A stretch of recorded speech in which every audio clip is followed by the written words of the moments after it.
Now, I know the countdown says a minute and 30, but we're going to treat you people to an extra 1 minute and 30 seconds worth of podcast.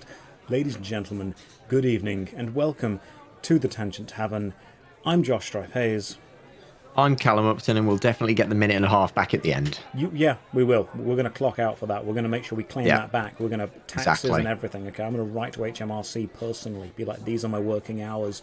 This is what I did. But, ladies and gentlemen, good evening and welcome to all of you. Hopefully you're having a lovely time. For anyone who's new to this podcast, it's a very serious, very dry, very technical podcast about games. That'll last for about 3 minutes, and then we just go off on some random tangent and talk about other shit. That's the main plan. But we always start traditionally. Callum, how are you? I'm good. There's nothing really more to it. I'm good. Physio has hurt my arm, but aside from that, I'm good. How about you? You know what? I've had an okay day. Fire Warrior, the video that I just put out, Fire Warrior was not great to replay, to be honest with you. Doesn't look it, to be honest. I'm glad I never played it. No, You know when you're a kid and you buy a video game, like a PlayStation 2 game or a PlayStation 3 game or whatever console you had when you were young, from NES to SNES all the way up to PS3 and PS4, you don't really know what quality is as a kid, so you just kind of assume that everything you get is really good. Yeah, it's a game, so it must be a good game. Yeah, especially when you look at the box and it says 8 out of 10, 9 out of 10, 10 out of 10. Yeah. And you sat there, you're playing it and you're thinking, I'm really not enjoying this, but I should be. You think that everything is good, and you keep playing through the games assuming they're going to get better. Yeah, I've had that with a lot of things. I'm trying to think of a name of a game, and if anyone knows, they can tell me. There was this game that I was so excited for. It was on the Nintendo DS. Mm-hmm. It was one of the first DSs with the bottom touchscreen, and you went round collecting fossils and uncovering them in your spaceship to get Pokemon-esque things that you battled, but the battling was shit. That looked awesome. It's not Nintendogs, was it? People are... no. Spectro something? That's it. That's the one, Spectro something. Oh, some people saying Sky Roads, Spectrobes. No, it was Spectro. Yeah, that's the one. No 100% way. the one. Okay, I'm going to have to buy it. It conceptually, great game. One of the first games to make use of the touchscreen, right? Mm-hmm. And I was blown away by it. Just that a touchscreen was a thing on a console. Yeah. And then after I'd finished playing it, after 3 months, I was like, why did I bother? Yeah, that was really bad. I mean, I played...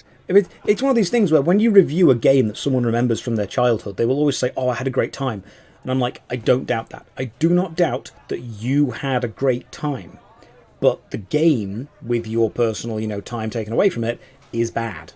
This sucks. I had a really good time holidaying in Blackpool when I was a kid, going to the arcades, the illuminations, the Blackpool lights, all that kind of stuff, walking on the beaches, going to the arcades. I loved getting those weird sticks with a furry snake on it that was for some reason sold on every street corner. Yeah, those brilliant. Getting a bucket and spade and digging on the beach and then realising it's pretty much black sand. Yeah, it's just half dog piss, all that kind of stuff. Yeah. Yeah. So I've got good memories, and if I were to go to Blackpool now, I would realise it's terrible.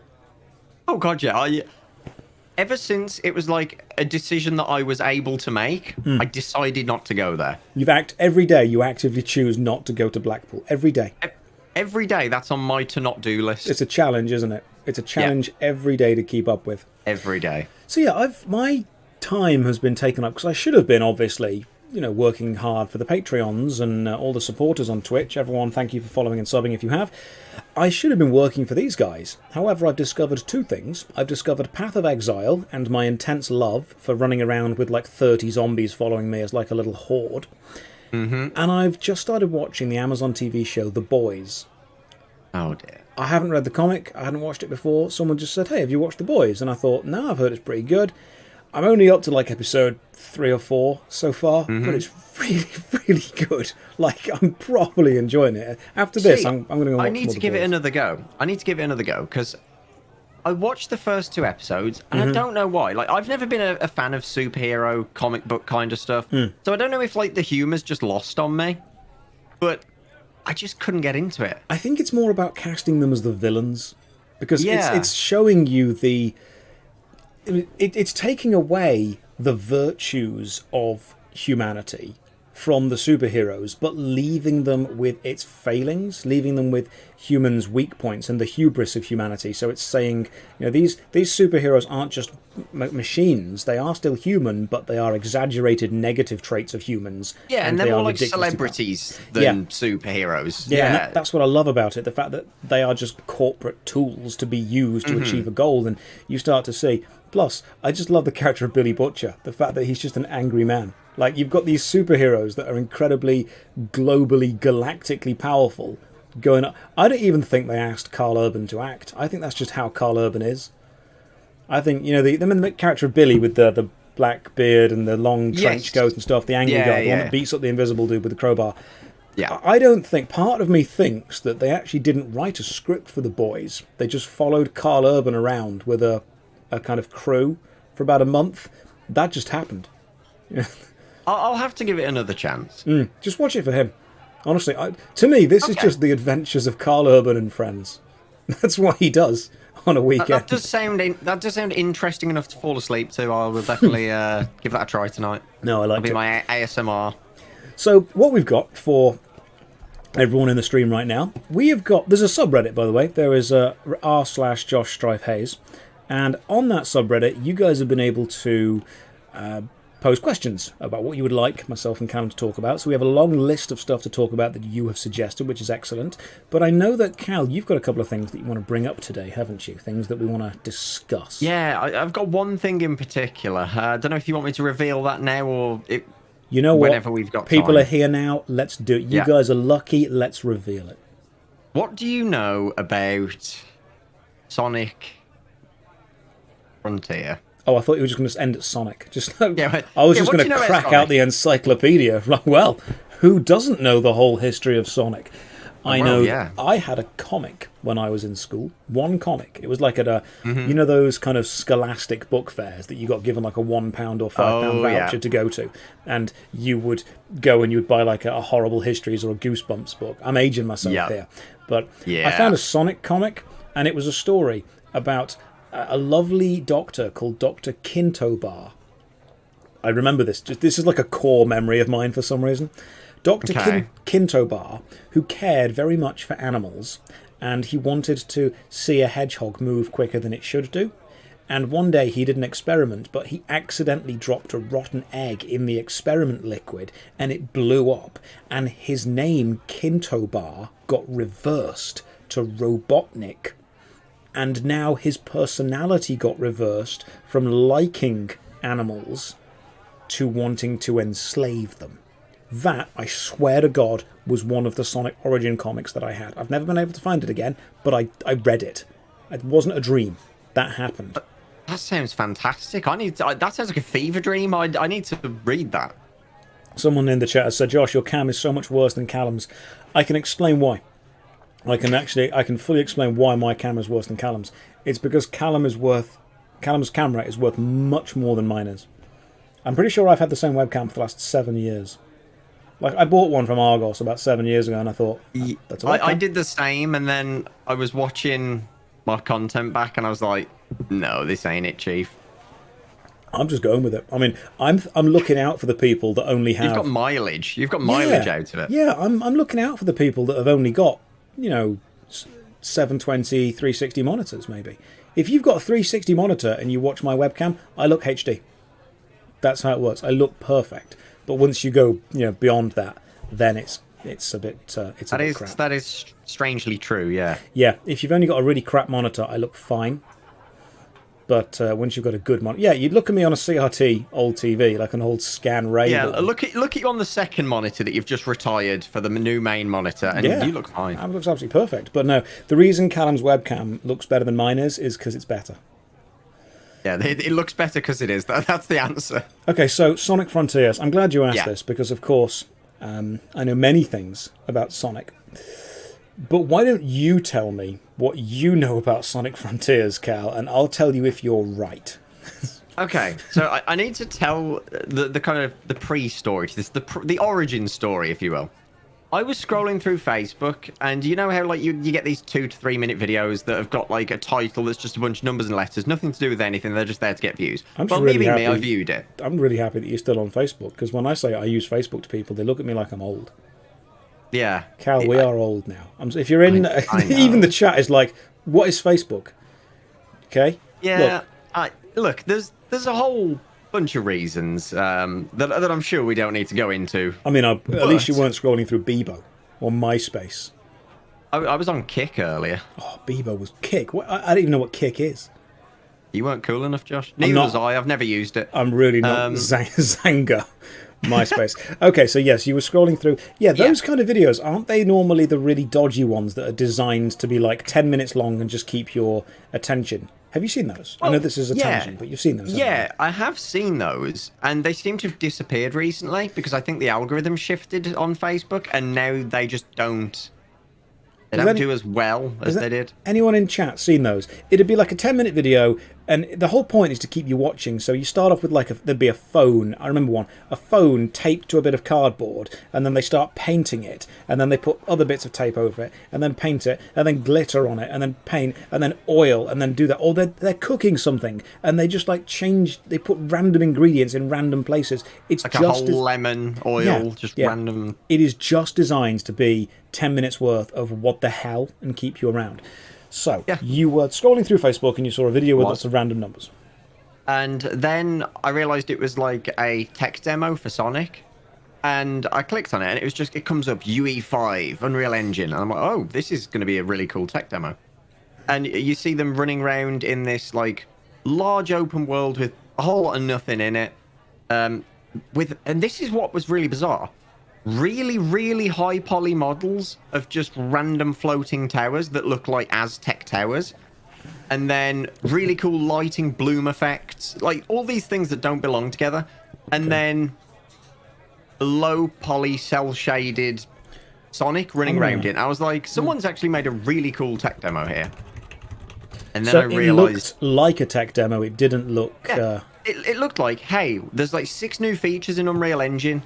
Let's just see how they all work together. Like, everybody does it when they get a new engine version. They just test all the features with random shit that's on their hard drive. Yeah.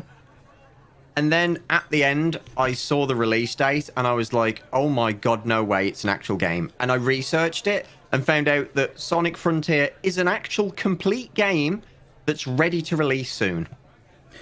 That was their trailer. I'm looking at trailers for it now, and I just looked up some news reports, and my favourite one so far is Sonic Frontiers feels like a hedgehog's midlife crisis. Genuinely, if anyone hasn't looked this up, don't look at the trailers. Look at the PC Gamer 10-minute gameplay, because this is where it was taken from. Okay, so I found a thing here. It looks like It looks like someone wrote Elden Ring Sonic into an AI video game maker. And that's just Elden Ring Sonic Breath of the Wild XP skill trees. Yes. That is the best description. All the meshes and the objects in the game look like they were hard ripped from Elden Ring. And then they took a regular model of Sonic from the previous games, put a cell shader on it, which isn't present on anything else in the game. There's grass that he doesn't interact with, which is a standard feature in all engines that you can just checkbox. I'm looking at a screenshot here, and it looks like the landscape looks like the kind of thing you'd expect in Age of Empires 3, or a more advanced real-time strategy game, or a Civilization game, or something based in reality. Do you ever play Ratchet and Clank on the PS2? I did, yeah. Remember those rail bits where you got the rail shoes that you jumped on the rails and it slid all you around and you had to jump? It looks like someone has put those rail bits from Ratchet and Clank 2 inside an otherwise actually quite realistic-looking world. Yeah, and there's a part in the demo where Sonic's running up one of the tower walls and, like, the boosters are quite clearly 4K textures with all this ambient glow on it and, like, all of these, you know, next-gen engine features. And that, if you looked at it by itself, you'd be like, that looks beautiful. I can imagine that being in the next Crisis or something. And then you see this fucking 8-bit hedgehog running over it, cell-shaded in the opposite direction from the actual light in the world, and your brain just can't compose the scene in your head. I had a conversation with someone about this a while back, and we were talking about Adventure Quest. I don't know if you've played Adventure Quest or Dragon Fable. I have. But sometimes games work well in 2D. Sometimes they work well in 3D. Sometimes they even work well in 4D. If you consider that time is the fourth dimension. Did you ever play Metal Gear Solid on the PlayStation 2? Metal Gear Solid 3? I didn't. Super cool boss fight. And I think time could be considered the fourth dimension. In Metal Gear Solid 3, there was a boss fight against a sniper called The End. And it was a really intense fight. So a massive open area. If the sniper saw you, he would shoot you and kill you super quickly. So you had to crawl really slowly across this kind of massive area, sneak up. You could either snipe him and shoot him back, or you could do the hard bit, sneak all the way around him and hold him up at gunpoint, and you got his gun and his ghillie suit. Okay. But if you went... Because he was an old guy. The End was like, 200 or 300 years old in the game. If you went into your PlayStation 2's time settings and put the clock forward a couple of years from your save file and then reloaded it, The End would die in the game of old age.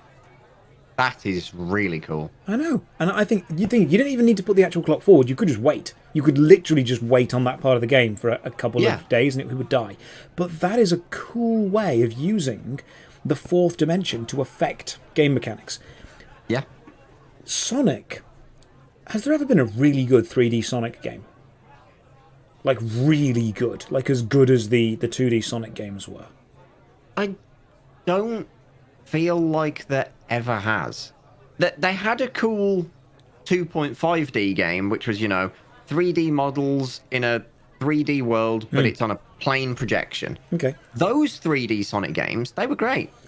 Because they were the same as the 2D ones, but higher fidelity. Did bringing Sonic to 3D enhance what was... Because whenever you make any game decision, you want to enhance what's good about it.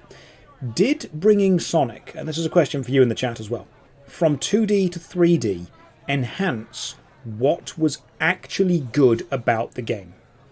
No, because if you really think about it, Sonic does one thing really well, which is about like speed control, being able to dodge enemies at certain speeds by jumping over one, then under the next. You need to be slow enough to dodge the second one, but fast enough to clear the first one. All that sort of stuff. When you put that in a 3D world, you can now just go around the enemy, if there even is one. You can now circumvent the whole design of the game. Because it was designed around a limitation of having to be 2D. Yeah. With speed... It doesn't translate. When you've got a couple of levels where you go in one direction very fast, spin around loops, jump over enemies, bounce on boxes, and you complete one kind of racing line, if you will, through the whole level. And then sometimes you hit those springs, they bounce you back the other way and bounce you back the other way. And the great feeling was in doing that. Sonic 2D felt bad when you slowed down, when you hit something, when you stopped, when you had to reset. So those reset points weren't the best, they weren't the most fun, it was going quickly. When you add it to 3D, you vastly increase the amount of potential reset points or potential moments that you go slow, but you don't vastly increase the potential routes that you could take at speed. In big 3D Sonic, you end up going slower more than you end up going quick. Yeah. And it just feels wrong, because they said that their goal for this was a cross of Breath of the Wild and Sonic. It's an open-world Sonic game, which means... Well, what do you do in an open-world Sonic game? You leisurely stroll around and do things at your own pace, wherever you want, in what order you want. Yeah.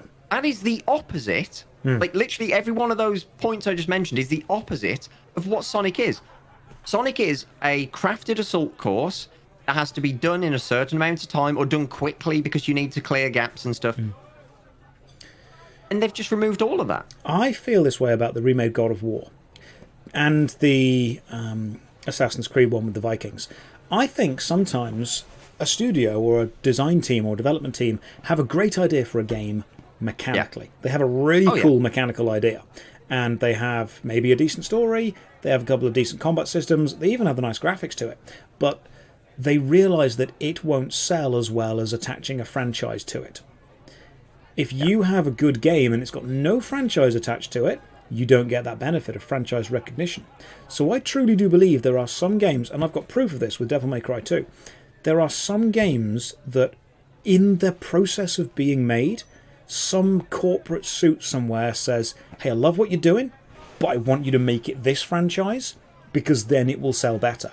Assassin's Creed hasn't really been about assassins for a while now. Oh, no. The Assassin's Creed Viking one, was it a good game? It was okay. Did it need to be an Assassin's Creed game? No. Not really. You could have just made a Viking game. You could have literally just made a Viking game. You could have literally called it Valhalla and had it... And no one would have been like, oh, that's weird that this game doesn't have Assassin's Creed attached. There's nothing assassin about it, really. No. You want to run the Order of the Templars is all that was there, and that felt really shoehorned in. Yeah, I'm pretty sure no one's killing with the stealth Viking. That may not have been a big thing. But this actually happened with Devil May Cry. You played Devil May Cry 1? A long time ago. Devil May Cry 1, brilliant game. Originally designed as a Resident Evil game. The Malay Island, the whole location, was meant to be a Resident Evil game. Yeah. They repurposed it halfway through to an action hack/slash. It was fantastic. Devil May Cry 2, however, if anyone in the chat, if you played Devil May Cry 2, if anyone in the chat has played it, I've finished it twice. Okay? So you know how much I've played it. It's bad. It's really bad. Devil May Cry 2 didn't start as a Devil May Cry game. It actually started as something else that was terrible, and after the unexpected success of 1, they forcefully just switched it into a Devil May Cry game, put Dante in, but kept the same controls of the other game, and it doesn't feel the same at all. It was like Super Mario. I'm sure Super Mario World 2, or Mario Land 2, or Wario World. Originally, it was a different game that got switched over to Mario because of franchise recognition. Ah, I didn't know that. Do you think maybe they had a good idea for a game?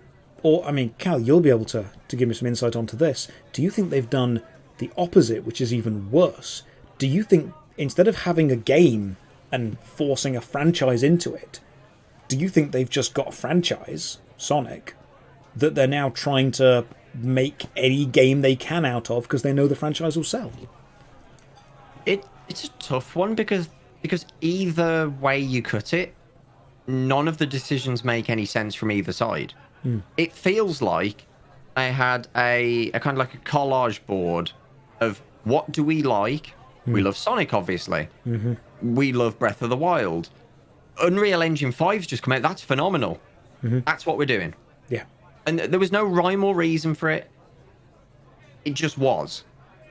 Sometimes you need limitation. Because I was actually contacted recently by a lecturer from a university, and they asked if I would speak at a games development course about limitations within the opening of your game. What can you limit the player to? And can limitations be...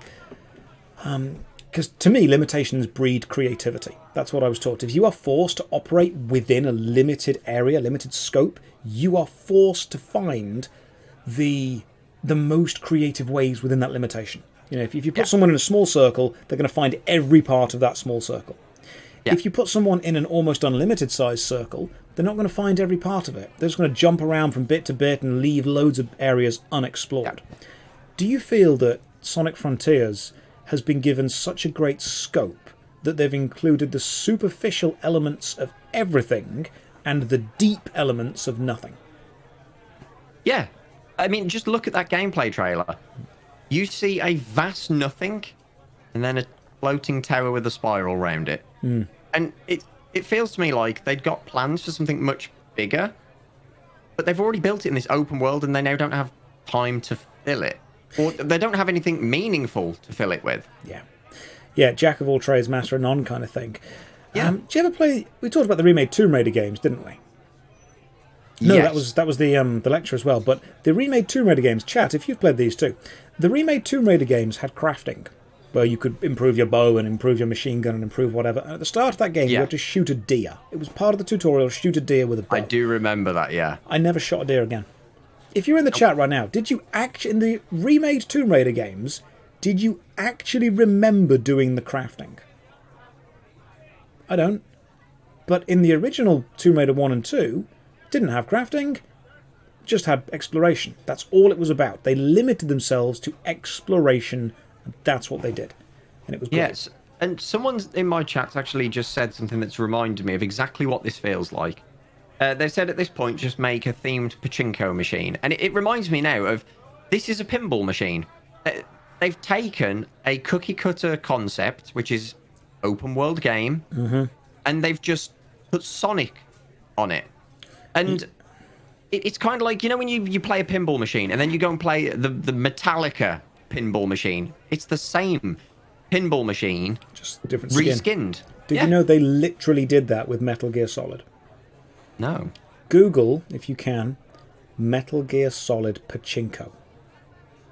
It is an official Metal Gear Solid gambling game, physical thing that was put up around Japan. I think it was around Japan. Yeah. So when Konami advertised new Metal Gear Solid stuff coming, they actually put out a pachinko machine, and they wanted people to get excited about it. Why? I'm looking at it, and it is literally just a regular pachinko machine with Snake on the front of it. Yeah, just reskin things, man. Just everything is just a reskin of a reskin of a reskin. It's the same as you take. I mean, I was walking through Home Bargains a couple of days ago, and you see packs of super noodles with Pokemon on them, and you can guarantee that some kid is only going to eat it because there's a Pokemon on it. I was tempted to buy it because there was a Pokemon on it. I'm not above admitting advertising works. Yeah. But do you think we're getting to the point now where video games are just shove recognisable franchises onto any old shit and someone will buy it? Yeah. In fact, I was trying to think. There was something I saw the other day that was exactly this. And that's the thing. It's so non-memorable.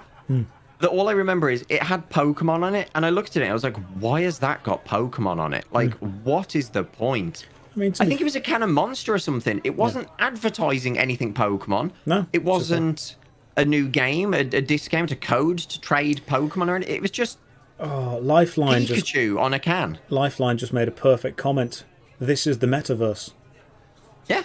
That's what it is. Every franchise is now used to sell every product, even if unrelated. That's what it is. I mean, to be fair, TV shows have been doing this since the 80s. Transformers was just a 20-minute long commercial for Transformers. That's pretty much all it was.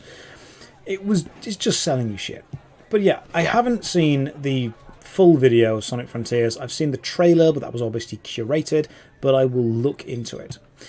What I would like to do, if you don't mind, is I would like to go through some of the Reddit questions that people have been posing us for the last week or two. Yeah. And just attack them. If you're in the chat right now and you aren't on the subreddit, r/JoshDroPlays. I mean, Callum's probably got it on his Discord as well. Join Callum's Discord, hop over to Callum's stream. Callum, have you still got your lights set up? Do they still do the thing? I've had to disable the flash because what happens is when we're on like this, I'm green screening both of us out in one go. Yep. Now, if somebody was able to trigger the lights, it would adjust the exposure to account for it, which means you completely vanish. Right, gotcha. Because you're hanging on by a thread when it comes to the green screening. I mean, that sounds like a challenge. Yeah. Did you hear? People might like making me awesome vanish. with the green screen. No, do tell. Okay. So, you know the neon green Insomnia t-shirt? Like the one that I bought, the jersey? Yes. The sports jersey. I was wearing that, and I hadn't got the green screen up. I was just on screen. And someone said to me, they were like, why is your t-shirt like a metallic black? And I realised it was green screen now, all the green lines all over it. So what I did is I got an RGB image and placed it behind my camera, and I'd got an RGB shirt. And I tell you what, it did not look edited at all. People kept coming in and they were like, what the hell? Like, where did you get that shirt? That sounds so cool. It looked epic. Yeah, it did. It looked really good. Love it with stuff like that. So, ladies and gentlemen, if you're in the chat right now, you can pop over to the Reddit, leave us some questions. I'm just going to scroll down, pick out some stuff, see what there is. I mean, the top most voted question is a really interesting one. What do you think would happen if game companies banned guides for their games? Would it anger the players? Would it prolong the game's life? That's a fan. I mean, how would a company... Guides for games. Did anyone in the chat ever play the old LucasArts games? The kind of find the item, Broken Sword style one, Secret on Monkey Island? Because those games had literal phone numbers on the back that you would have to call up in order to get hints. I do remember that. Those games were designed to be difficult to make you phone the helpline. I mean, even the old Nintendo games, like N64 cartridges, had call the Nintendo hotline or whatever it was. they wanted you to call. And Prima used to sell guides, man. I mean, I've probably got some guidebooks for games around here before. I've got some up in the loft. I found them earlier this year. I definitely had. Do you know what I found, actually? What'd you find? Do you remember the official original RuneScape handbook? No. You've got one. They are... I have got... It's in absolute tatters because I stole it from my school library. Dude, they are rare. That's a piece of history right there. Yeah. I'm actually looking to try and buy a good condition one to just have on the shelf. Because I was flicking through it, and it blew my mind, the stuff that was in there. They had a RuneScape lingo chart. And I was like, I don't remember this. No one uses these. Oh my god, we were on stream a couple of days ago and someone was talking about the MMO lingo chat chart. And it was just so many acronyms that I've never used. Yeah. Now, I was actually just going off on a tangent to RuneScape. I've been chatting to a couple of the guys from Jagex recently. I'm not sure how much I'm allowed to tell you, but I'm going to do it anyway. What are they going to do? And we were talking about quests in general.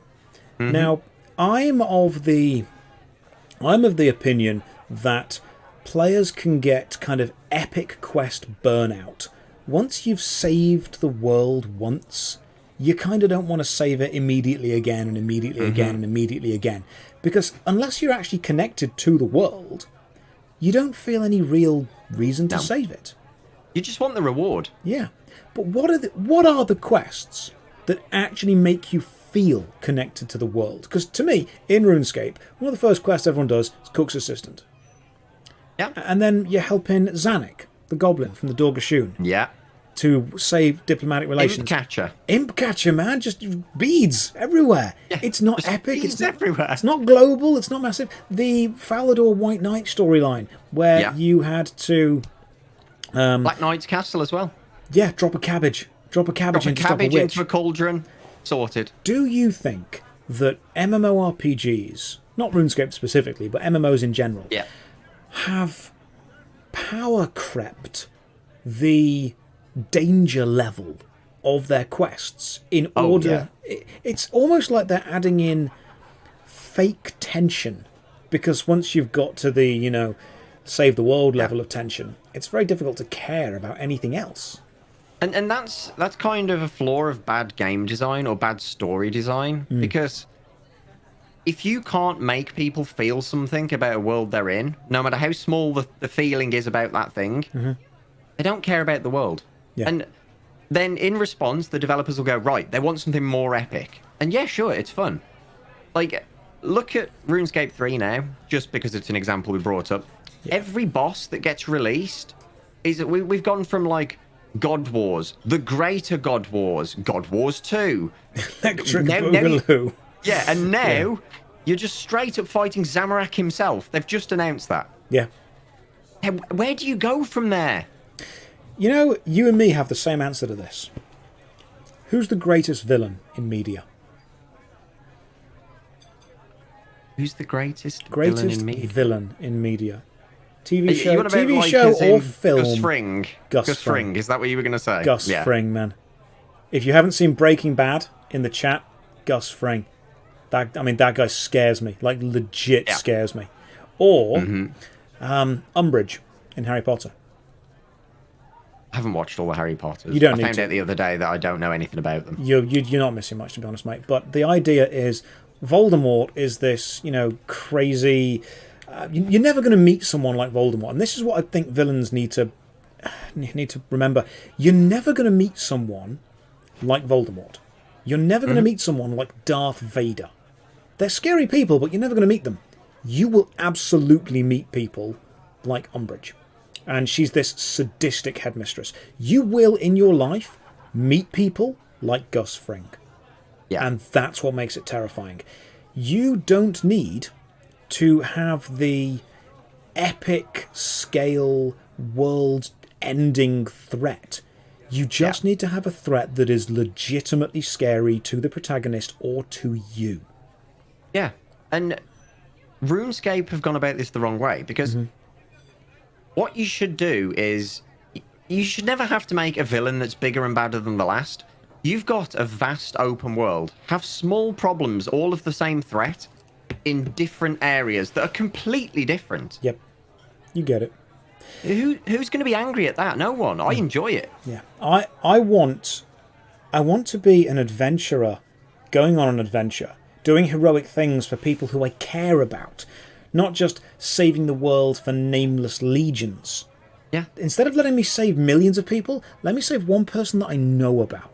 Let me save one person that I care about. And I've got a good example here, and I can never remember what the quest name was. What's the one in RuneScape? Eagle Peak, is it? Where you're dressing up as an eagle to try and save the big eagle that everyone was trying to hunt. Yeah, the hunter dude, yeah. That made you care about preserving their nature and wildlife facility that they've built up, right? Mm-hmm. It made sense as to what you were doing and why you were doing it. Yeah. And it was a really wholesome quest that stuck with me, despite the fact it was a bit poorly designed technically. Yeah. I didn't give two craps about while Gothic sleeps. Yeah. No. It was they just epic kept pushing scale. it in your face and be like, you should care about this because big guy, awesome guy, God. And I'm just like, I don't know. I just want the reward and I want to get out of here. I think everyone in the chat will agree, and I think hopefully you're going to say the right name, the name that I agree with this. Okay. Who was the best villain in World of Warcraft?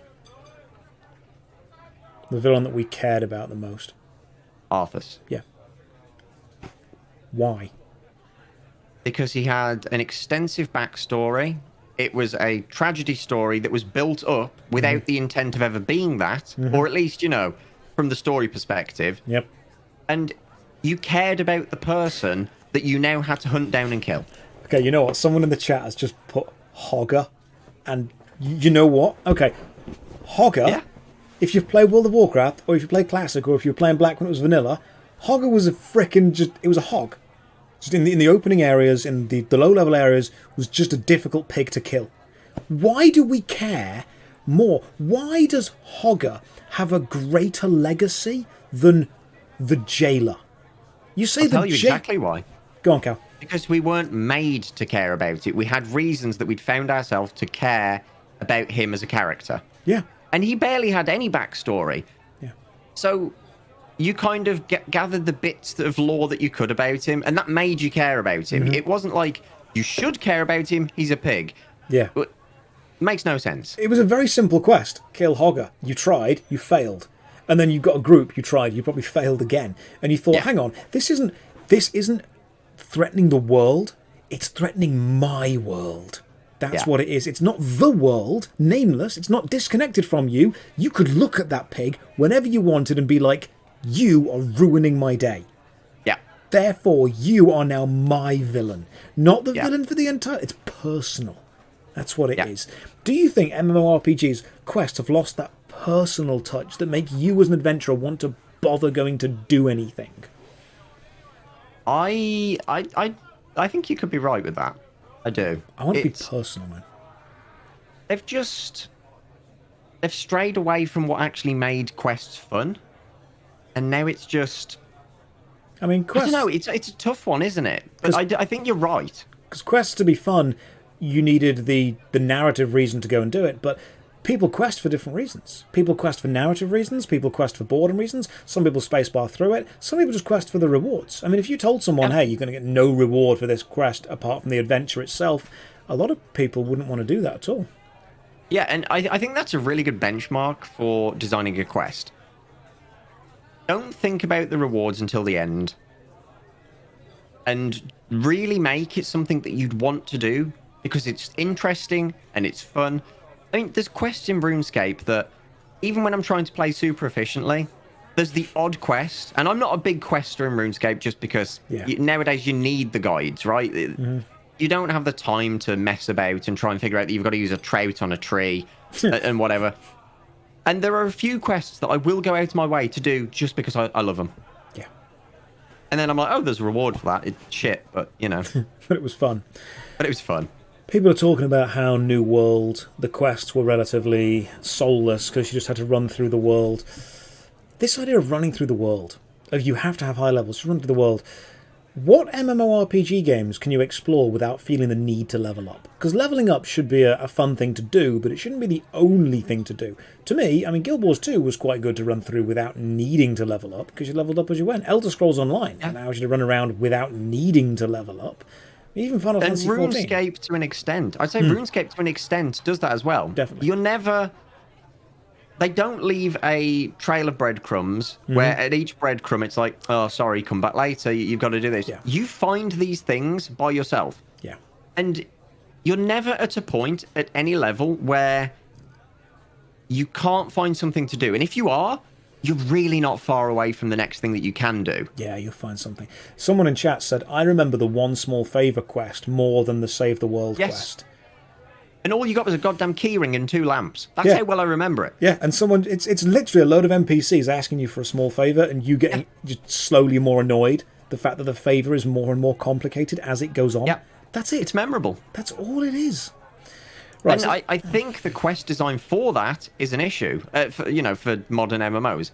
Because as much as Ashes of Creation looks beautiful, they are ex-WoW devs, ex-WoW quest devs. Yeah. And that really shines through in their quests. They are just, kill 10 bears. Yeah. Bring me a mushroom. It's just over there, but I'm not going to go pick it up. Yeah. Yeah. But I mean, back to the topic of this, I guess, which is... We can actually loop this back round. Yeah. Quests that are fun to do might not necessarily need guides to do. Is there... Because I find this personally. If I'm playing a quest in a game, I actually don't want to have a Wikipedia page open.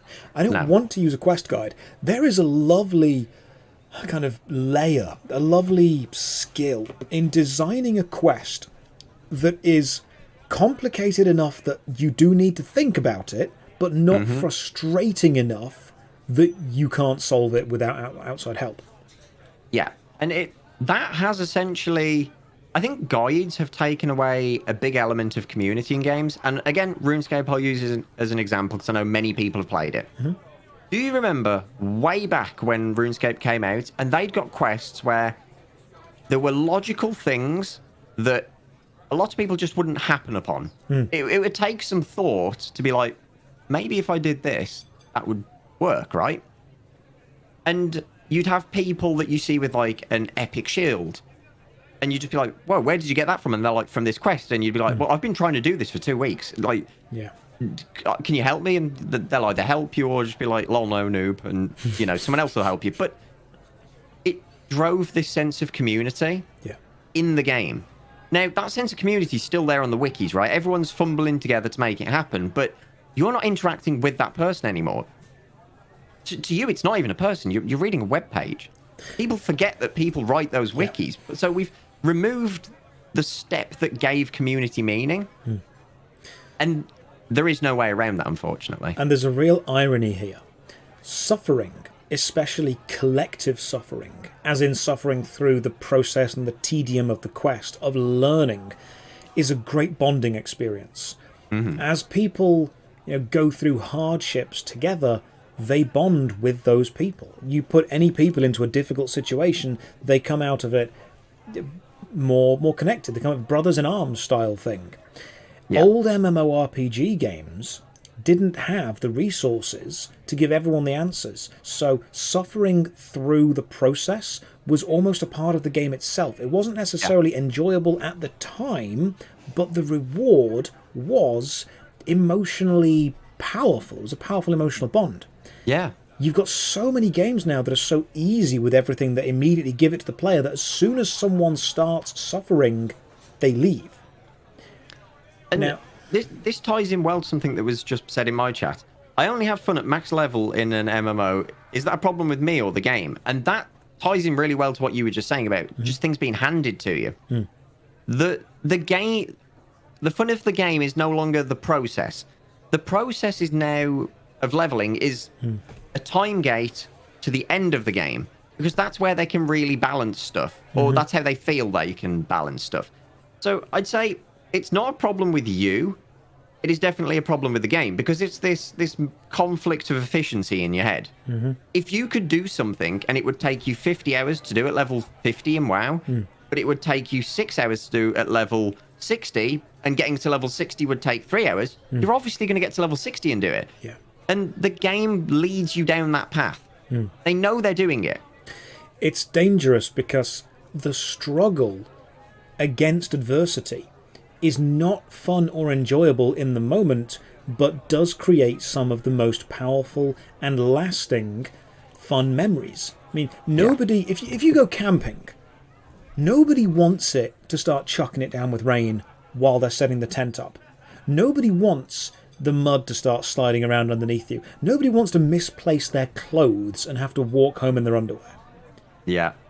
But a couple of weeks later, or months later, or years later, that's the exact stuff you're laughing about. I mean, they say that comedy is just tragedy plus time. Nobody wants to suffer in the moment, but those moments of suffering end up being some of the most memorable experiences, provided they aren't, terribly abusive moments of suffering. We're talking about... Spot on. Yeah, we're talking about... like insignificant moments of suffering here. We're talking about slight annoyances, not necessarily, life-changing, terrible, negative experiences. So when people say, "Oh, I wish MMORPGs needed a community again," what you're actually saying is you wish the player base had those memories of suffering together. You have hit a nail on the head. Because we were talking, me and one of the developers of Nightmare World were talking about this yesterday. And we want this whole thing of like emergent gameplay. Things that you don't plan but happen. And at the time, they may not seem great, but you'll look back at them and it becomes epic. And I have the perfect example for you. Palador Massacre. Yep. At the time, tragedy. People lost loads of stuff. It was a disaster. It was a programming oversight and shouldn't have happened. Yep. It's now become like a national holiday in RuneScape. It's legend. It's myth, isn't it? It's legend, yeah.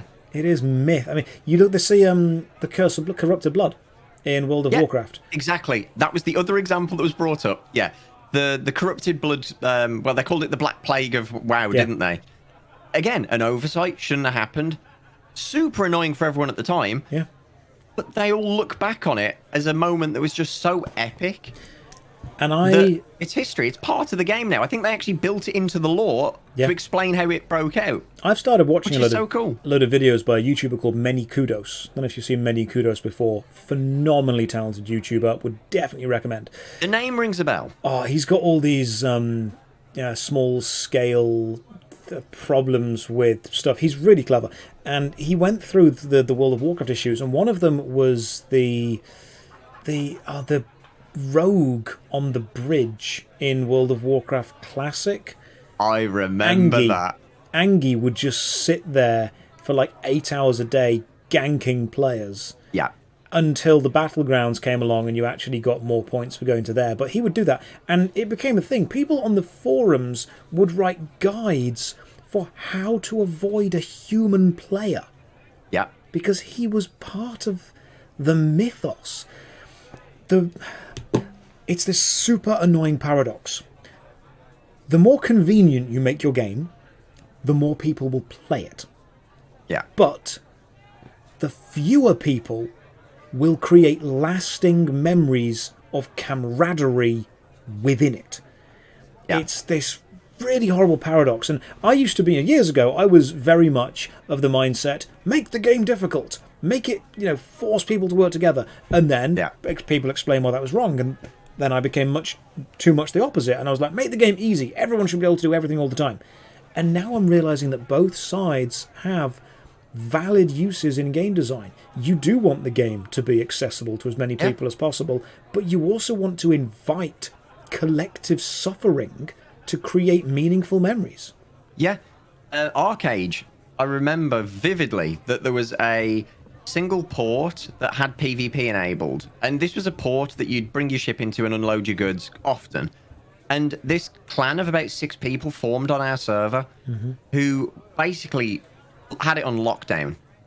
They'd have it on lockdown and they'd just murder everyone who came into the port. And everyone's like, well, this isn't fun because you're bringing a trade ship, not a battleship, so you can never beat them.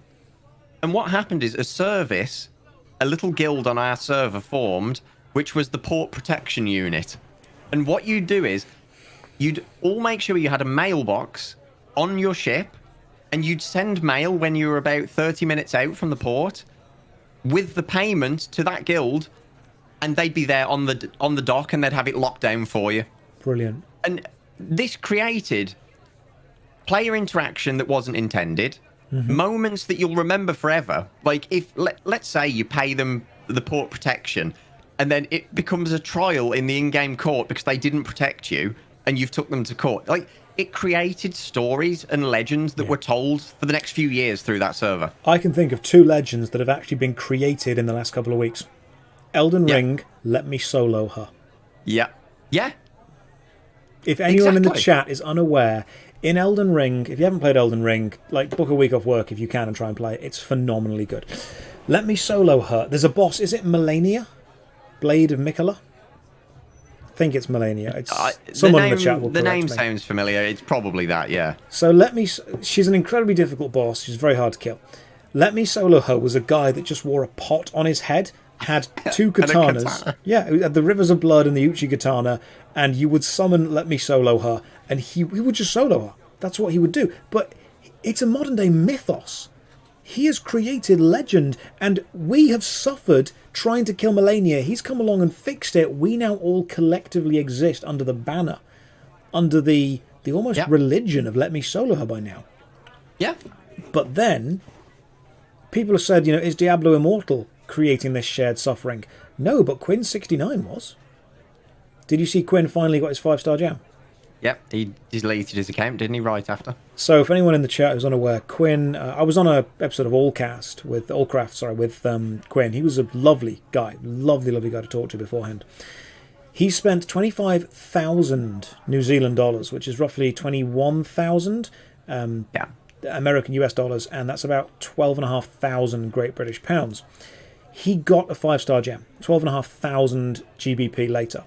And as soon as he got it, he deleted his account. So he can't even get it back.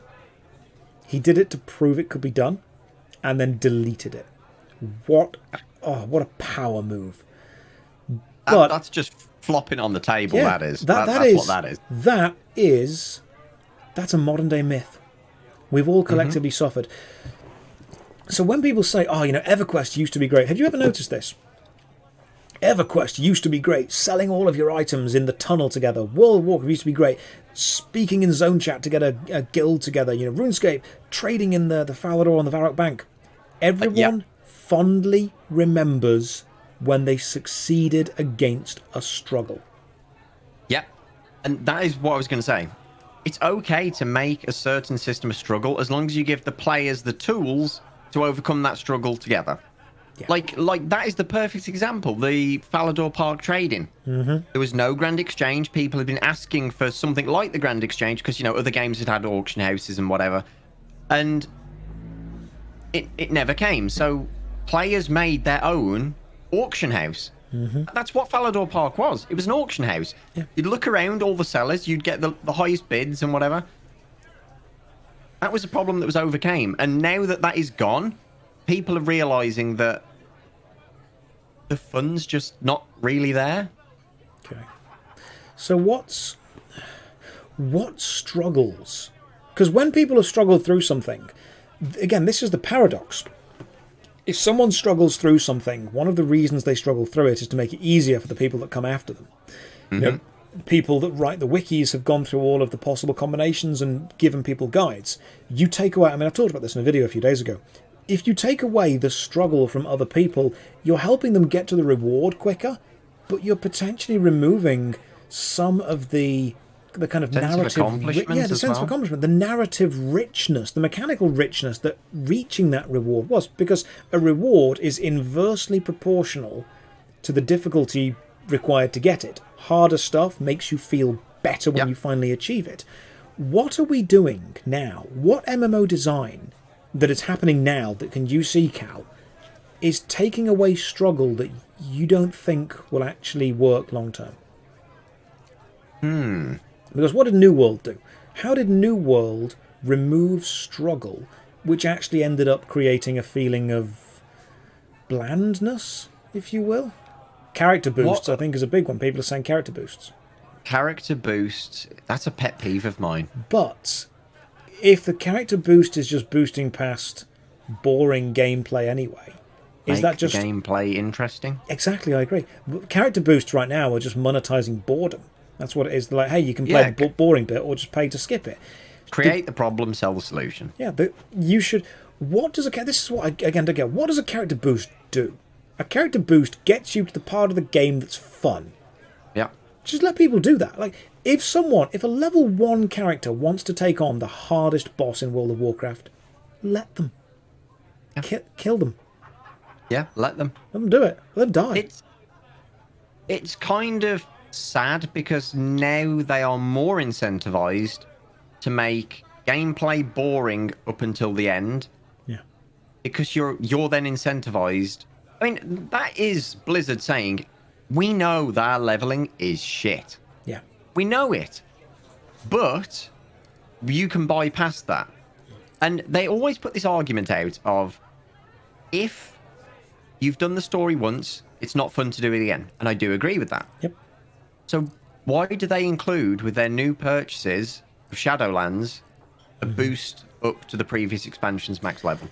Dragon Realm put a really good point in there. Let them realise why the final boss is the final boss. Yeah. Give them a goal to work towards. Yeah. If you have just, first of all, hit the level cap and you've got kind of decent gear, you've not been grinding for hours, you've got decent gear, and you go and take on a hard boss with a team and you win, yeah, that feels great. Chat, let me know this. How many people have you seen say they want a challenge? And how often have you seen those same people who want a challenge leave the moment they lose? I've got a good example of that. An example that most people may be able to relate to. The Inferno in RuneScape. Everyone's like, oh, the fight caves are so easy. This is so easy. That's hard but requires 10 people that all need to be really good. I want a good challenge. Here's the Inferno. Those same people, and I know this from the clan that I was in, these very same people finally got the challenge that they wanted. Something they wouldn't one-shot. Something that would take learning, skill, and just time. They gave up after the second go. Yeah. Because they are so used to being able to just steamroll through everything that when they are actually given a challenge, they realise they don't want it. And Steph has nailed it in the chat. People want to barely win. That's what people want. Yeah. People don't want to come out of a fight, shining still. You don't want to go in with shining armour and a sharp sword and come out 5 minutes later and be like, oh, I won. You also equally don't want to go in and be utterly smashed in the first couple of seconds. People want to leave the fight bloodied, battered, dripping with sweat, but able to hold their arm up in the air and be like, I won. That's the feeling people want. The problem is they want it first time. They want it all the time. Yeah. They need to understand that a challenge is going to have failure. But what you need to make sure in game development is that the reward when you finally do succeed is better than all of the losses you've taken along the way to succeeding. Or make failure fun. Silly as this sounds, make failure fun. I've been playing a lot of Path of Exile recently. Have you got into Path of Exile yet, Cal? I have been working on a big video and I haven't had time, unfortunately. Good. Don't start playing Path of Exile if you've got stuff to do. Because when I was playing through Path of Exile, when you kill enemies in a map, they stay dead. So when you die and run back through the map, you've always made progress. I don't mind losing. When I die in Path of Exile, I'm like, okay, next time I'm coming for you. I'm going to summon more minions, move out the way, do more of this. Yeah. It was great. Losing was okay. Elden Ring and Dark Souls. You know why Elden Ring and Dark Souls are so bloody good? It's because losing doesn't feel bad. Losing feels like a learning experience. It's like a mistake that you made. Roguelike games where you die and have to start again. Making losing part of the experience, totally fine. Totally fine. Interesting way to do it. World of Warcraft mythic bosses had this sense of progression. If you're making a boss fight, and that is the challenge, that one boss, it needs to have multiple phases and kind of like milestones for the player. Anyone who's done any high-level raiding in WoW will be able to vouch for this. every time you reach a new phase in a boss that you've been, sticking at for the last couple of days, you feel amazing, because that is like a visual indicator of, I can overcome this. I have got further. Now we need to get through this phase. We need to learn this new bit of the phase. Yeah. And by the time you've learned that, it's muscle memory for the entire first bit of the fight. That's the progress you're getting. You're getting the first bits down easier as you learn the new ones every single time. It's always progress, unless you've got just a team of brainless chickens. People have mentioned it's like the Human Plus project in Armored Core. The more you lose, the more you go for that. And then someone made a really interesting point that I want to come back to about this. It was about the repeated losing and the way it should be made to be fun. Let me just see if I can find the thing. Yeah, losing is fun as long as there's not too much repetition. Yes, it can't be repetitive. Yeah. It needs to feel like losing was because of one or two mistakes that you made, not this is an impossible situation. If you lose and you think, I was so close, that's when people want to go back. And if you lose again and thinking, I was so close, that's when that's the knife edge we want to keep the players on. Someone in my chat's just asked a really good question. It's always 3-phase bosses. Why? And as someone who's been recently planning out a boss fight, I can tell you exactly why 3, because I've gone with 3 as well. So I would say 3 because of the dramatic impact of 3, of the story arc, the beginning, the middle, and the end. But that's coming at it from a theatre point of view. What's the developer reason? It may accidentally do that.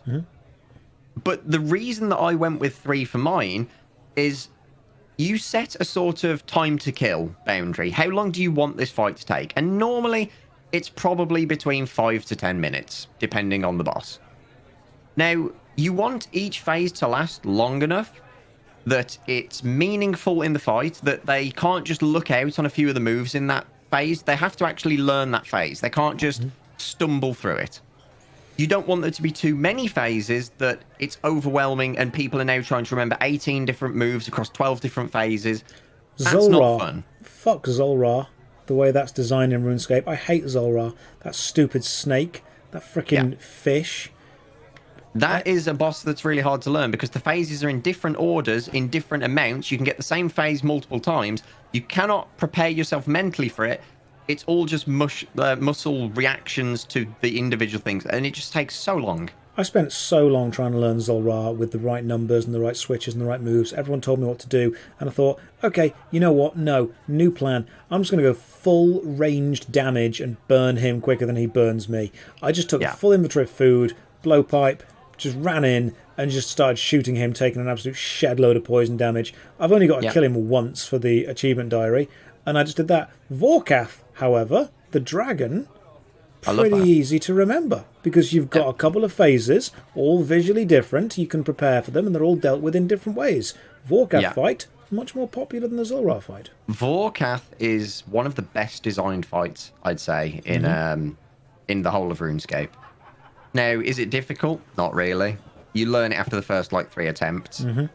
But if they made the difficulty higher, if they had more frequently hitting moves and less one-shot moves if you fail them, they could make a really cool fight out of that, I think. And you know what? I think we just realised something. I was talking to a couple of people a few weeks ago about everything in an MMORPG is measured in time. Even money. Everything is measured in time. If you need 10 gold coins in an MMO, the question is how much time does it take for you to gather those? If you need to gain a level, the question is how much time does it need to grind that experience? And we just talked about making losing fun. Losing should still be an okay experience. When you die in an MMO, let's say you do a dungeon and you die 20 minutes into the dungeon, what you've lost is that 20 minutes worth of time. That 20, you're not going to get it back because you've got to start back at the start. If you then also lose extra time, such as an experience debt or broken equipment, broken gold, provided gold isn't super easy to get and you haven't got thousands of it already, what you're doing is you're actually punishing the player not only by taking away the time they spent on the attempt, but by then adding a time debt that they need to repay back to get to the same level they were at from the start. That does not make losing feel good. No, and WoW had this issue with armor repairs. In concept, armor repairs are just a small, bit of damage that your armor takes every time that you die. But then you have that final time sacrifice of now I've got to go and repair it when it's fully broken, and I also have to pay money, and my team have to wait for me, and they'll probably replace me, and then there's all these consequences that come in that are not necessarily fun. But they are there, and I guess the plus side of that is you're now incentivized to learn and not die as much, and that is the reward for not dying as much. But should the incentive be you've lost the time that you already put into the dungeon, that's gone, try again? Because someone put in chat, and I agree with this, whenever RuneScape 3 or even old school RuneScape has a free death weekend where you can get your items and stuff back from death's coffers for free, because in RuneScape you die, your items go to death, you have to pay death to get your stuff back. When that's taken away, everyone goes bossing, and everyone, especially on Reddit, has a great time. Everyone said, I always wanted to do this boss. I always wanted to try this content, but I was so afraid of the punishment that I would get if I failed. I never did it. I think there's a good balance to find there, and this is one thing that I think RuneScape did wrong. Now, when you die, you are always punished. You always have to pay money to get your gear back because it is more time efficient, essentially, than running and getting your gear. In the past, when grave times weren't as long as they are now, there was a potential punishment. You could lose your gear, but that was always on you. It was always your fault. Unless a server went out or whatever, it was always your fault. And you had no one to blame but yourself. Losing gear can work in games when gear is easily accessible again. Losing gear that has taken months, in some cases years, for you to get is sometimes such a blow that you would lose the player as well, because they wouldn't want to deal with that. People think that I just hate full loot PvP games. I don't hate the game design idea. I hate the fact that once you have killed someone, you are often taking so much progress away from that person that their motivation to play again is often damaged. EVE Online, if you blow up someone's ship who has spent, tens of thousands of dollars on it, that so many players, I've seen so many players say, I played a hardcore game for 4 or 5 months, got ganked by a hit squad, have no desire to play again because I spent so long building it up. That does not keep players. No, and this is another discussion that we'd had, because our plan is, in our game, PvP will be full loot PvP. You kill someone, you get their stuff. They might keep 1 or 2 items, but, but for the most part, you will be able to pick up all their stuff. And some people in the team were like, well, that doesn't sound very fun. I would hate that. And then the debate back to that is, well, don't go into the PvP area at all, or don't go in with stuff you're not willing to lose. Like, the element of risk and reward has to be there. Otherwise, you've got these PvP areas that no one goes to. What's the point? People say that the wilderness is dead on RuneScape. While I don't necessarily agree it's completely dead, there are a few hardcore PvP people out there, why aren't people going into it? Well, normally because they don't want to lose their stuff. What if the stuff was relatively easy to get back? What if it didn't take too long? Because again, it's a time question. When you die, and it always comes back to time. You die in the wilderness, you lose X amount of stuff. You're effectively saying, right, not only have I lost the time that I was hunting the player for, because that's not profitable anymore, I've now lost all of the time that was originally put into getting the stuff that I just lost. That's true. But you always need to look at the flip side when it comes to this sort of thing. The other flip side of that scenario is you hunt down this other player, you kill them, and you gain a secondary set of armor that you've just spent months working towards. Your time input into that was astronomically worth it. Yeah. But that is the risk and reward. And RuneScape has got this system that's really good. The safer you want to be, the less money you risk. But you also make it more difficult for yourself against players that are willing to risk stuff. And people have said in the chat, what's the point of full loot PvP? I think, personally, the point of full loot PvP is to have a system in the game where players can achieve items quicker through killing other players than they would have achieved them through playing the game. It's effectively a time-saving mechanic if we come back to time again. the reason that you want to be able to kill someone that has more stuff than you is because you want their stuff, but you don't want to put the time in. You want the skill of killing them to be equivalent to the time of going to grind whatever it is. That's it's what essentially gambling with skill. You are both putting up the stake of your entire armor that you've got equipped. But there is an element of skill there. And I think that's okay. And I really think that Jagex should lean into PvP more. And I mean, the reason that they're not is a whole nother topic of polling and player-based distribution between PvE and PvM, all of that. But if they really leaned back into PvP again, they could revive the wilderness quite easily. It would still have to be full loot PvP. Do you believe that PvP works in long-term MMORPGs because people put long-term worth of time into them when it's much more popular in short, intense bursts? Yeah. I think the fact that such a short scenario can have such a big outcome of time is exciting to a lot of people. And if it's not exciting to them, it's nerve-wracking. If they need to go and do the major arena quest and they don't like PvP, well, their reward for going into that PvP zone is the mage cape. Do they have to get it? No. Are they going to really want it? Yes. And if they want it enough, they can go and get it. And one of the things that I was really hoping would revive the wilderness in RuneScape was when they'd added the bloodwood trees. Because when it was originally polled, the bloodwood trees were only going to be in the wilderness. But then people cried and whined that they didn't want to go into the wilderness to be able to get this thing. That if they really wanted, they could go and do safe PvM and then buy them off other players. That's the point, right? It gives PvPers a new money-making method. Well, because people cried and whined, there was then a bloodwood tree outside of the wilderness and another one somewhere else outside of the wilderness. So people just made alts and never had to go in the wilderness. So they put something really cool in place and then gave players the tools to circumvent the entire game design. I think I remember, but consider this. You've got the cycle of commerce and the cycle of creation, killing, trade, barter, everything that makes kind of the marketplace flow in a big circle. You've got the people that create, the people that consume, the people that are the tertiary ingredients, all in a big circle. This circle is outside of PvP. This is just a circle that exists within PvE outside of the wilderness in RuneScape. And then you've got a circle that exists purely for PvP. People that do PvP, people that are killed, people that win. This is the PvP circle. And these two circles very rarely interact. People that want to do PvE, stay here. People that want to do PvP, stay here.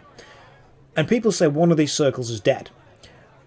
What we need to do, what it's difficult to do, is find a way to have the circles overlap so you get the benefits from one into the other without forcing. It's a load balancing technique. If one economy goes down, it's not as impacted because it's connected to a secondary economy. They're always balancing each other out. I saw it in RuneScape. I think it was, you need to have a lore rune and 5 air runes to do telegrab. Because originally there were nature runes in the wilderness on a little island and you had to telegrab them. So one of the only way to get fast nature runes was to run into the wilderness with a load of lore runes and an air staff and telegrab them and then go and sell those nature runes to somebody else. It was that was a way that you brought in the wilderness kind of cycle, the loop, to the outer wilderness, outside world, So you don't want to force players to PvP because you don't want to force people to do content they don't want to do, but you do want to find a way to overlap those two kind of marketplaces, if you will, those two major demographics. In fact, we've got Jagex Shogun in chat, so this is a perfect example. Oh, awesome! How's Shogun doing? I'm sure he's doing well listening to us complain about RuneScape. He says people go to train divination in the wilderness, they get killed by a PKer, they then call the PKer horrible things because the PKer is killing their time investment. And don't train divination in the wilderness. Exactly. Now, there could be different ways to deal with this. Let's say it's a resource that is only gatherable in the wilderness. Give them a higher yield in the wilderness, so that if they are good and skilled enough to avoid PKers, they're getting way more per hour. Risk versus reward. And they will eventually, at some point, have that balanced out when they are killed. And here's what, again, irritates me, and this is a totally different discussion. Someone will say, oh, but we should just hire a guild to protect us. You know, hire like 4 or 5 guys to run around and protect you. And in theory, that sounds great. In practice, when there were only a few popular MMORPGs, when you only really had EverQuest, Ultima Online, Dark Age of Camelot, that kind of stuff, you had a lot of people providing these services. There are so many MMORPGs now that the player base is spread so thin across all of them. Even the super successful games don't have the millions upon millions upon millions of active players at any one time that people like to wax poetical about. So I like the idea that people say, oh, this is a player-made problem, we should have a player-made solution.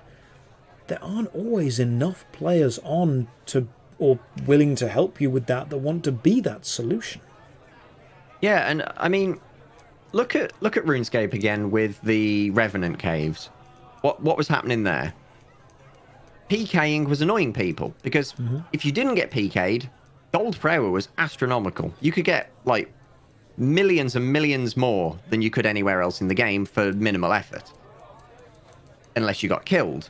So then the natural solution was some big brain player created a clan called a protection clan, where you now are not allowed into that area of the game unless you pay for their protection. Like, you know, you've got one clan across every PvP world gatekeeping an area of content unless you pay them. But is that going back to the idea of emergent content and stories that we were talking about earlier? It is, but it's also now... the solution's easy, right? Get a big enough clan to combat them. Yeah. Make a clan that allows everybody to go there, and they all protect each other from anyone who attacks them. But to do that is going to take so much effort and time and coordination that it's not even worth it. Yeah, someone effectively, as people in chat are saying, made the Mafia in RuneScape. The Revenant that's Caves, exactly what it is. The Revenant Caves was a very lucrative place in the wilderness to kill Revenants, and you could get about 7 million gold an hour by doing this. So you would say to a clan, hey, I'll pay you 3 million an hour to make sure no one kills me. That clan would make sure no one kills you. So an area that was actually designed to be dangerous, ganking, fighting for your life, kind of thinking all the time, was actually, hey, here's my protection money, keep me alive. Yeah. And it's not even an option now, because you might think, well, you can pay for protection or you can risk it and go alone. Well, if you risk it and go alone and you're not in this paid protection mafia, you just get straight up slaughtered. Yeah. So it's not an option now. It's pay or don't play. But we were talking earlier about the idea that overcoming struggles was what created these stories. And people, and this is why game design isn't just straightforward, because if game design was easy and straightforward, there would just be a manual that everyone follows and you make the best game every time. What we have is a struggle to get to the wilderness caves. What we now have is a story that we are telling people and people are enjoying. And it's the wilderness caves. It's a crazy Revenant Cave story. Do we take away that struggle and thus stop the story? Do we keep the struggle and effectively ruin people's experience of those caves? I think this ties back into what we originally said of, if there is a struggle that's going to occur, you need to give players the adequate tools to overcome that struggle as a group. And I think in this case, the kind of like wilderness protection thing has gotten so big. And by the way, bear this in mind.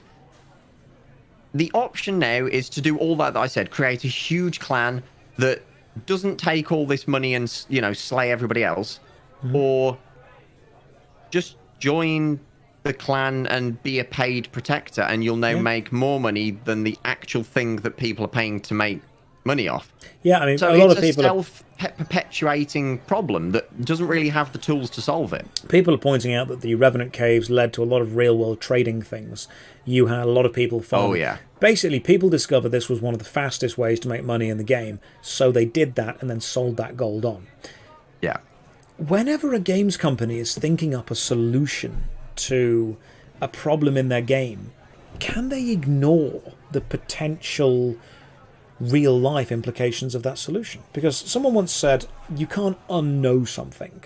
If you as a game designer know that putting in XYZ system will be fun for players, but it will also vastly increase a certain level of cheating, should you do it? Can you make decisions based on what people are doing outside of the game in your game?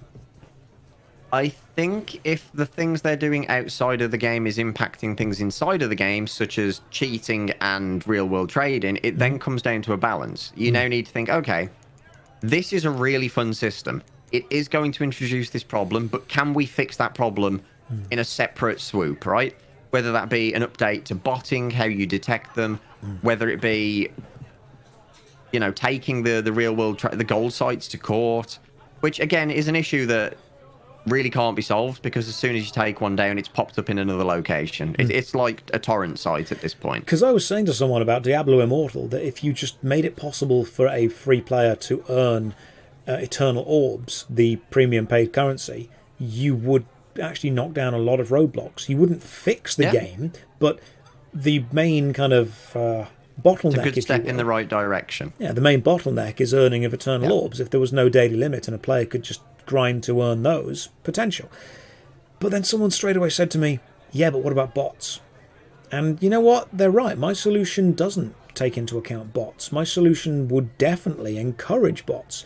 But can you step away from a solution that would be fun for the players because it would then bring in bots? I mean, Lost Ark had a massive bot purge recently and had hundreds of thousands of bot characters. So clearly Lost Ark is allowing some system that encourages bots, but it's also encouraging players. And there's a really good way to kind of solve this as a whole. The high gold earning things in game are usually boring things that nobody wants to do, and they make money because they're boring, right? If you make a system that is fun, like undeniably fun, so many people will play that the value from it will drop to the point that it's not as worth botting. Everything will always be worth botting, right? But that's solving two problems. The players are having a lot of fun, which means they're not bothered about the lower earnings from it, which also mean bots aren't as bothered about the game because it's lower earnings from that mini game or that system. But then you've made a system that is now more fun than your last. That's now become boring, and that's now the problem that wasn't a problem for 6 years prior. It's almost like this pendulum swinging backward and forth. You've got so many bots, so you get rid of them, but then you've not got enough bots, so the players actually don't want to do the boring stuff in your game to get it. So you let some back in, and it works out. It's like, have you ever seen those sets of scales where it's just like a 10-pointed scale, and you can balance things on them, and you've got to balance it perfectly on every side? You move a grain of rice from one of those to another, the entire thing's just going to be like a planetarium. It's very hard. No, you're spot on. You're spot on. So when people say, because I discuss something, or I'll make a YouTube video on something, and there'll be a YouTube comment, or there'll be someone messaging me on Discord saying, well, actually, your solution doesn't think of this, this, this, this, and this. And I have to reply to as many as I can going, you are spot on. Because game design is an endless cycle of working out where we go from this to that, to this, to that, to this, to that, to this, to that. If there were one answer for every solution, we might have found it. And it would make the whole process less fun. There is no answer to everything. You have to. This is where you have to get really creative with solutions to problems. One of the ones that we recently discussed is to help balance out the kind of value and never have one thing just be the ultimate meta for just kill shitloads of these and you'll make the most money. We wanted that if something is being aggressively farmed, the server, you know, throttles the spawn rate of those, or throttles the loot limits from those. And it encourages people to surf around through different methods, not necessarily like every 10 minutes. Maybe if something has been farmed hard for 8 hours on this one server, or over all servers, the pickpockets have got no money left. You're going to have to go kill pigs for a bit, or kill something else. But they've not been killed in a while. So you're kind of And this enforcement doesn't have to be hard. It could be a 20% drop in the amount of drops that you get. I suppose we're also pushing toward Final Fantasy XIV territory with their fate system, which is where you travel around the FF14 map and, this fate now gives more experience. This fate now gives more money. This now does more of this. I'm sure there was one in... I think it was in either Diablo Immortal. You had daily, this dungeon is now giving double this. This dungeon... Neverwinter had it in every hour the highlighted dungeon would change, and that highlighted dungeon had one extra drop added to it. It wasn't massive, but it was important enough for people to go to, right, yeah, sweet, let's do this. Mythic Plus. They knew that if they released Mythic Plus, where you could go to any dungeon, you'd find the quickest dungeon with the least amount of mobs and the best rewards, and there would be a meta dungeon. You would always do that dungeon. Why would you do any other? Yeah. But with the Mythic Plus key system, where every week you get one key, and you can do your key or your friends, you have to go from different things. And you never really feel bad about it. Sure, you'd get something like, oh god, what was it called? The original Mythic Plus, the one on the boat. You know the one I'm on about. I'm sure you do. There was a boat dungeon. Which expansion was it in? More of Souls, people are saying. More of Souls, that's the one. More of Souls was the dungeon. If someone had a key for More of Souls, you're their new best friend. Because it's a short dungeon, lots of mobs that you can AoE down quickly, and you'd finish it in about, 6 minutes sometimes. So, 6 minutes sometimes. Although that's the best way to do it... Mm-hmm. Whenever you did have 6 people in your guild that had More of Souls keys, you were like, right lads, get together, we're blasting through all of these back to back. And it felt like a reward rather than a limitation. Now, if you'd got another dungeon, it felt pretty shit, but you knew that you'd have to do it once and then you could do something else. Yeah. And it's about this feeling of, if I do this content, I'll get rewarded. If I do this content, I'll get rewarded. I'll get rewarded. It's about finding this reward, but again, this can cycle back round to struggles. Because if you tell everyone in the player base, hey, this dungeon for the next 10 minutes is dropping double loot, but it's now harder, you have removed the struggle of finding a group, because you've probably got a group finder, but you've added in the struggle of actually doing the dungeon. Yeah. Someone just said Josh is stream sniping. No, what I'm actually doing is I'm browsing Twitch to see who's on right now, to see who I might raid afterwards, because we have been chatting about game design for 1.5 hours. That's a good point. I need to find someone to raid. Now, we normally only chat for about an hour and 20 minutes, but we got into it today. We got into the idea we did. And you know what? I think this is great, because friction and struggle is one of the greatest ways to come up with entertaining ideas and solutions and awesome memories. I might make a video about the whole idea of struggle, because I've made old videos saying that fast travel was killing MMOs and group finder was killing MMOs and this is killing MMOs. What I think it is struggle creates lasting bonds. However, struggle also vastly reduces the amount of people who want to play, because no one wants to struggle. So nobody wants to struggle, but everyone wants the emotional richness that's given by enduring and succeeding at that struggle. There is something else as well. This was another thing that was discussed by our devs. We were talking about this thing is a bit of an inconvenience. Why is my phone trying to talk to me? Stop it, please. There was a talk about, we want some elements of fast travel. And because, walking is an inconvenience. And my answer to that is no. The struggle and inconvenience is an avenue of reward in the game. WoW gives you a mount pretty much immediately now. Remember when you got a mount and it wasn't just, hey, I look cool.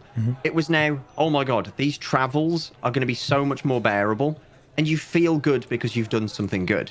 You have improved yourself beyond what you were. And you can do that for a lot of things. I still feel better getting my first mount in WoW Classic than I did being given it in in whatever WoW is calling its live version now.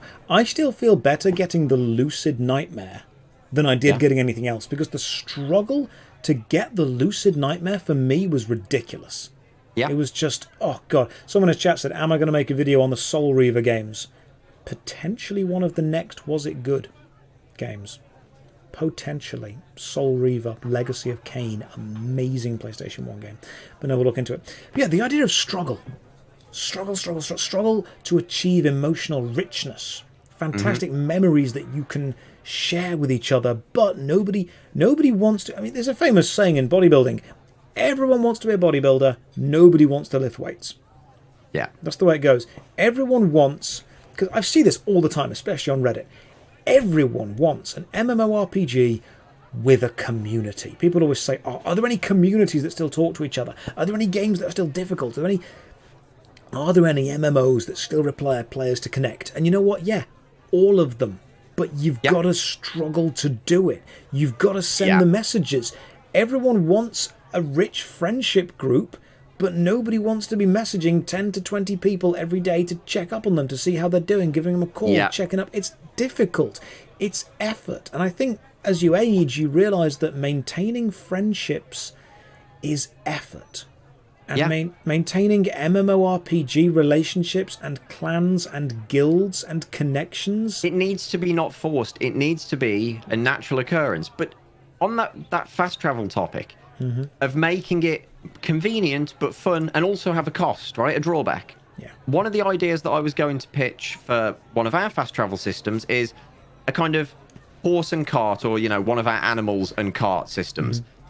They will be sat at like a little bus stop almost, and one player can pay a pretty decent gold fee if they're a bit more of a whale in the game, with actual in-game stuff, not real money. And they can pay for that charter from A to B. Yeah. Now, other players can jump on free of charge. That will create epic moments with a drawback for the person who was initially lazy, but you make friends through that. Or enemies if they just keep leeching off of your travels. Yeah. But it physically takes you there still.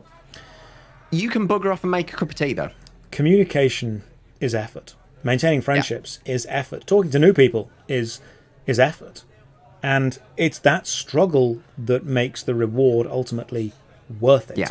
And I think the MMORPG is in a paradox of design, where we want to both remove the struggle because it itself is not fun, but we want to keep the emotional richness and reward that enduring the struggle generates. You want to both feel like you've been through great hardship, because that creates such a rich bond, and not go through the great hardship. Yeah, that's what people want. People really do want all of the depth with none of the actual diving. It's very difficult. There is a very good real world situation for this. If you are happy for a very long period of time, you don't realize you're happy. When you've had a shitty week, sprinkled in here and there, you're happier when you're happy. You realize that you're happy. And the same goes for anything you do. You could love a job that you've just got. You've got a dream job that you want to get. As soon as you get it, you realize it doesn't really make you happy. It's made you irrefutably happier than your previous job, but that job has to be there beforehand for you to be happier about the new one. You need the barometer, don't you? You need that balance. Yes. Someone just donated £5, and I want to scroll down and see if I can find the donation message, because there's been quite a lot of people who have followed and subbed. Apologies for missing that. If someone does subscribe or donate, I don't try to miss. I try to read everything I possibly can. There's just a hell of a lot of people who It's about the flow of the conversation, isn't it, at the time? It is. That was it. Hogger is a knoll, not a hog. I've scrolled back through an hour of messages to find that. Yeah. 1 hour ago, someone donated $5 just to make sure we knew Hogger was not a hog. Hogger is a knoll. I could have saved him $5 because I was about to correct you, but then I thought, you know what? The piggy example is better. No, now we know. Now we know. Right, ladies and gents, it has been lovely to have you all this evening. Cal, has. thank you for chatting with me about game design. I love being able to bounce ideas off you because you know so much about the way things happen behind the scenes, and I know how I feel, but I can't always put those feelings into words until you've said smarter and cleverer things. Yeah, I feel the same, because we actually, like, on the flip side, you know, not to toot my own horn, so whenever I'm talking to you about it, it's always great to bounce the ideas, because thinking of something from a technical side is great, but you then can't think of it from a practical side because you know the technical side. Yeah. And this is something that I'm not just saying to, you know, to put you on a pedestal. Pretty much everyone in our dev team all watch your videos whenever we're going to do a system on something to get feedback before we even do it. And you know what? Even if you watch it and completely disagree with everything I say, I hope that you now know the way not to do it. Yeah, you look and go, well, that was fucking stupid. Let's not... That was ridiculous. Yeah. Why would we do it that way? Not do anything he's just said there, which is totally fine. Now, one of my favourite streamers, Cal, remember back in Insomnia? If any of you live in the UK, by the way, myself and Callum will hopefully be appearing at the Insomnia Fest LAN event in Birmingham in August. It's in August, isn't it? Yeah. Yes, I know you're around. We'd love to meet you. It is. Do you remember when we met Robotron? Or A Dark Room? Yes. He's streaming right now. Oh, is it? Should we double raid him? I might raid Robotron. If any of you haven't seen Robotron, a hilarious guy. He's an Australian comedian. And he's very funny. He does the you awake to find yourself in a dark room kind of stage game, which is almost a choose your own adventure but with zany stage antics. The dude's hilarious. Yeah, it's really good. So Tree, thank you for the 5 tier 1 gifted subs. Really appreciate that. If we could raid him, that would be fantastic. So what I'm going to do is we are going to raid, and I'm going to type the challenge and make sure I get this correct. I like the guy. It is ROBBO Tron. Yep, I've got him. Sort this out now. If you don't want to raid, you don't have to, but he makes me laugh. I always raid normally. I just always forget to on our podcast. He was kind to me, so we'll start the raid off now. Ladies and gents, thank you very much for joining us for the Tangent Tavern. It's been absolutely lovely. The challenge is intended for mature audiences. Yeah, you should be. Holy shit, he's intended for mature audiences. Yeah. I mean, the last thing I watched him do was I watched him create a choose your own adventure novel about who would Jesus do. It is a sexual Christ adventure novel about Jesus traveling around Nazareth trying to get laid. And it's literally called Who Would Jesus Do? I want that. I'm playing through that. It's very funny. I even contributed a couple of sentences to it, which I'm very proud of. So we're going to be going there. Ladies and gents, thank you very much for joining us. We have 3,000 people ready to raid Robotron. He will not be expecting this. Oh, no. Oh, he's going to be surprised. Right, make sure we type in where you're coming from. We will see you on Wednesday for D&D, Saturday for more regular streaming. Callum, what have you got coming out this week? I can't say because the order may be changing. Oh, okay. Well, hopefully, let's just view all of those things, and let's get raiding in 2 minutes' time. Ladies and gents. Well, my raid's already about to go out. I think we should just go over there then. Ladies and gents, thank you very much. Yeah. You guys have a great day. I've just got to make sure the raid has been sent from where we are. Yep, I'm sending my guys out now. I'll see you all on the other side. Where do I see where the raid is on mine? The raid was cancelled. Okay, cool. Let me redo that raid. Not sure why the raid was... Why was the raid cancelled? Let me sort that out. Yep, Cal's raiding. Oh, guys, go over there now. There we go. Let's get him in. Let's throw them over now.